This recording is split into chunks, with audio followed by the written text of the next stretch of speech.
sistema verbal latino é uma das extraordinárias criações da língua, um elogio à inteligência linguística humana.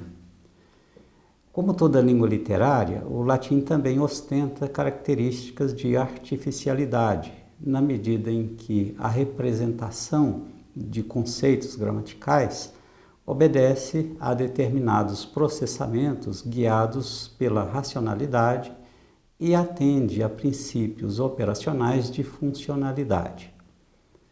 Uma forma verbal latina é um condensado harmonioso de significados e elementos gramaticais, que abarca noções como as de tempo, aspecto, modo, voz, pessoa e número. Tomemos a forma amaueramos para exemplificar um verbo na voz ativa. Sua estrutura se organiza em 3 elementos formalmente distintos, a saber, um tema temporal, amau, que contém a noção básica do conceito de amar, associada a uma noção aspectual de processo concluído, isto é, um amar concluído. Um sufixo modo temporal, era, indica que o processo foi concluído em um passado remoto e que se tratou de um fato verdadeiramente acontecido. Denominamos a esse tempo verbal de mais que perfeito do indicativo.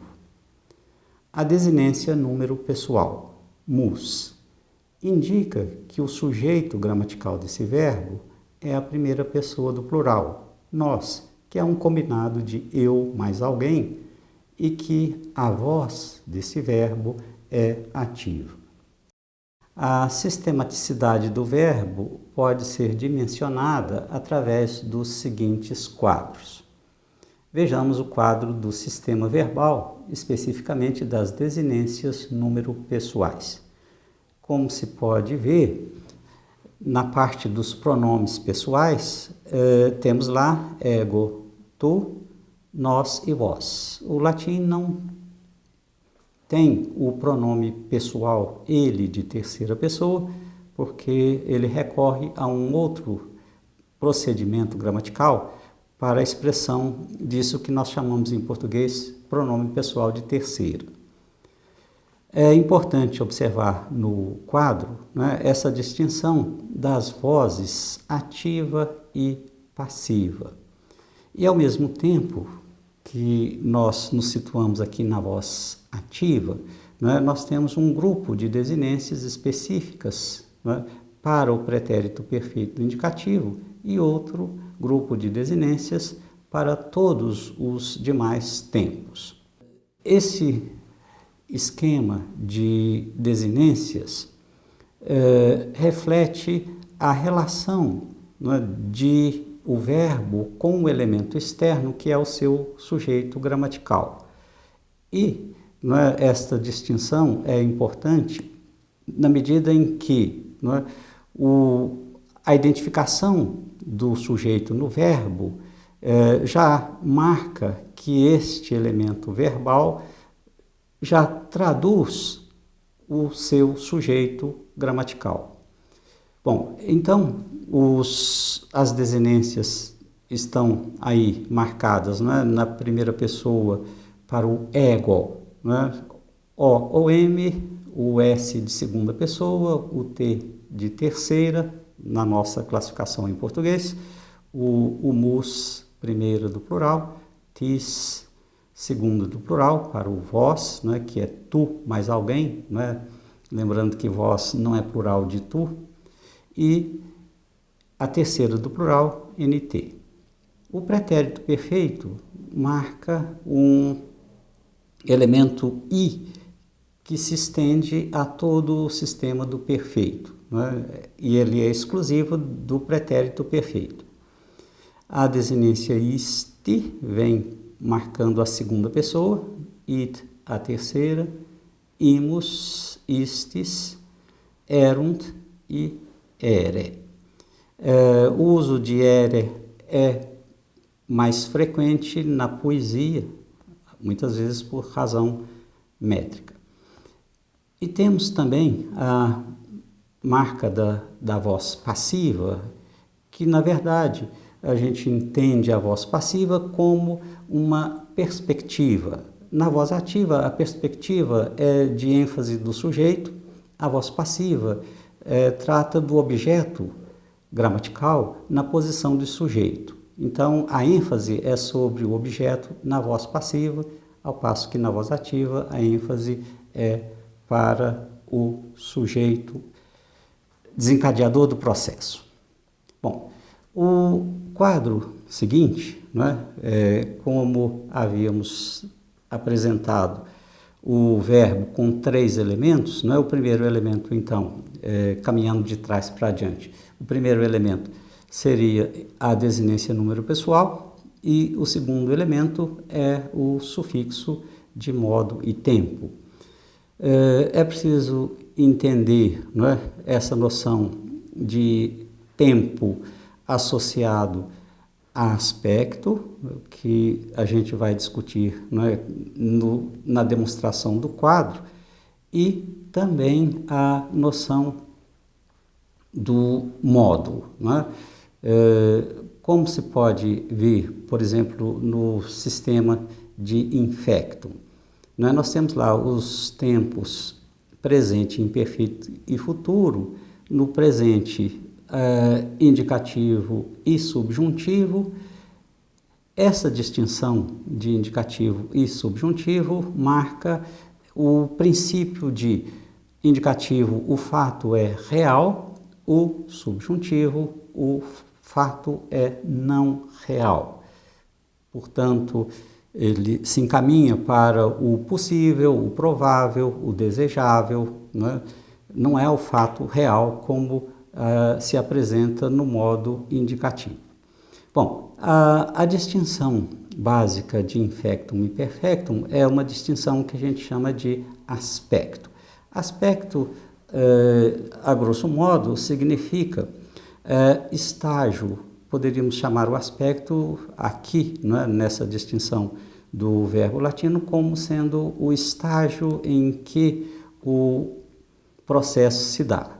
Então, quando tratamos de infectum, nós estamos falando de tempos que traduzem uma noção não concluída, ou seja, o fato ou está em andamento, ou esteve em andamento, ou estará.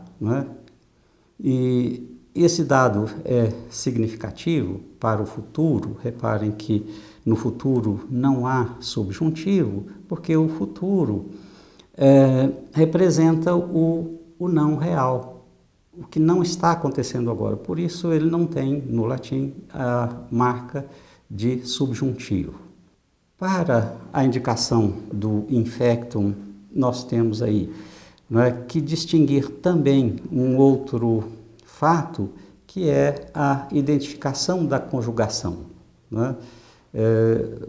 Vai-se ver que os verbos se distribuem em 4 conjugações e, dependendo da conjugação, a construção do sufixo de modo e tempo será diferente, será de acordo com a conjugação de cada verbo.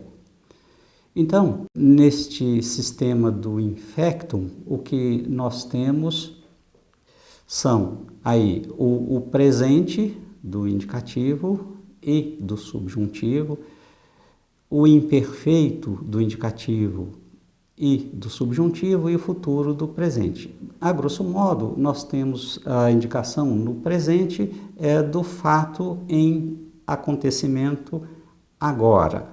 O imperfeito trata do fato em acontecimento no passado. O futuro trata do fato ainda a acontecer. Então, eles têm em comum a noção básica de que o processo não se concluiu.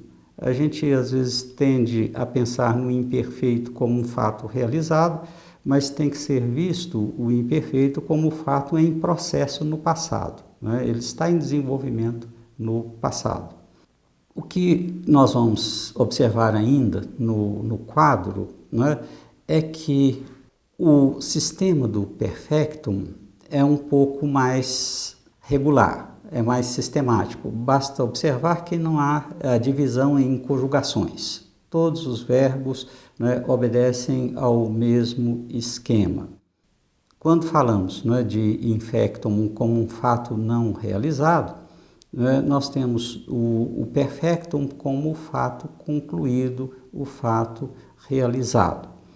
E nós temos de observar, né, que esta distinção de pretérito perfeito mais que perfeito e futuro do perfeito representa a seguinte condição.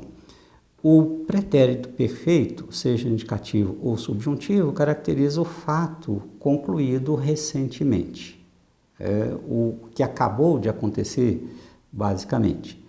O mais que perfeito indica que o processo ocorreu em um passado remoto. O futuro do perfeito é este, né? Um fato que se mostrará já concluído em relação a um que ainda vai acontecer. Quando ele chegar, eu já terei saído. Então, esse já terei saído é o nosso futuro do perfeito. O que é importante na leitura do quadro é observar que tanto o presente do indicativo quanto o pretérito perfeito do indicativo apresentam um sufixo de modo e tempo zero, né? Reparem, nós estamos no quadro dos sufixos modo-temporais. Então, o sufixo do presente do indicativo é zero, o sufixo do pretérito perfeito também é zero. Chamamos a esses dois tempos como primitivos. A partir do presente e a partir do pretérito perfeito, nós vamos construir os demais tempos.